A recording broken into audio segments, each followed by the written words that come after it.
লখিমপুৰ, ধেমাজি, ডিব্ৰুগড় তিনিখন জিলা বানত কি অৱস্থা হৈছে সকলোৱে গম পাই আছে, কিন্তু চৰকাৰে গম নাপায়।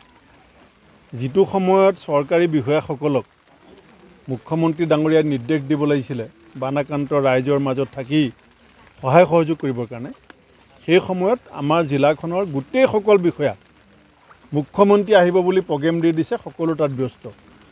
এতিয়ালৈকে আমাৰ এই অঞ্চলটোত প্ৰায় মই য'ত ৰৈ আছোঁ ইয়াৰ আশে পাশে প্ৰায় 1000 ঘৰ মানুহৰ ঘৰৰ ভিতৰত পানী সোমাইছে। 10 ফুট ওখ যাৰ চাংঘৰ আছিলে, ভঁৰাল ঘৰ, চবতে পানী সোমাইছে। গৰু ৰখাবলৈ জেগা নাই। দুদিন গৰু বৰষুণত তিতি আছে আৰু গৰু পানীৰ ওপৰত থিয় হৈ আছে।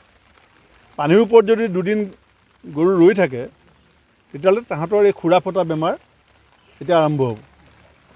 সাধাৰণ খেতিয়কৰ যিটো অৱস্থা হৈছে, মই আশা কৰিম যে চৰকাৰে এই সময়ত বানাক্ৰান্ত লখিমপুৰত পিকনিকৰ প্ৰগ্ৰেম পতা বাদ দি বিষয়াসকলক নিৰ্দেশ দিব লাগে যাতে ৰাইজৰ মাজত আহি ৰিলিফৰ কথা হওক, পশু খাদ্যৰ কথা হওক বা অন্যান্য যিখিনি বানাক্ৰান্ত ৰাইজৰ মাজত চৰকাৰে কৰিবলগীয়া কাম, সেই কামখিনিত চৰকাৰে জোৰ দিয়ক।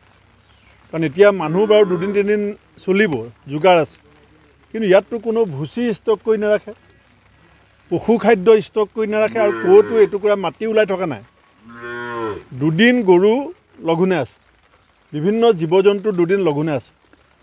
গতিকে জীৱ জন্তুখিনি কিন্তু যদি আৰু এদিন বৰষুণ দিয়ে তেতিয়াহ'লে কি অৱস্থা হ'ব, এইখিনি চৰকাৰে সময় থাকোঁতে উপলব্ধি কৰিলে ভাল হ'ব। এইটোতো আমি বহুত বছৰৰ পৰা কৈ আহিছোঁ। বিজেপিয়ে গেৰুকামুখত গৈ পেলাই কৈছিলে যে তেওঁলোকৰ চৰকাৰ আহিলে নামনি সোৱণশিৰি বান্ধটো ভাঙি দিব। আমিতো ভাঙি দিব লাগে বুলি কোৱা নাই, কিন্তু সোৱণশিৰি নদীখনৰ দাঁতিকাষৰীয়া এইটো অঞ্চল। যেতিয়া সোৱণশিৰিত হঠাৎ জলপৃষ্ঠ বাঢ়ি যায়, তাৰ সমানুপাতিকভাৱে এই অঞ্চলৰ ৰাইজ ডুবি যায়। এইটো আৰু শুনি পেলাই মই আচৰিত পাইছোঁ।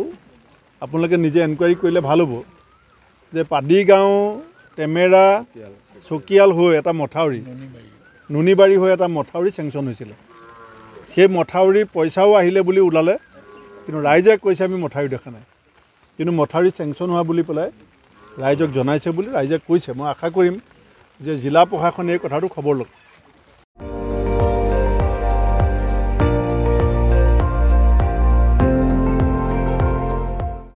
আপুনি চাই আছে ND24, সৰ্বশ্ৰেষ্ঠ নহয়, সৰ্বোত্তমৰ দৌৰ।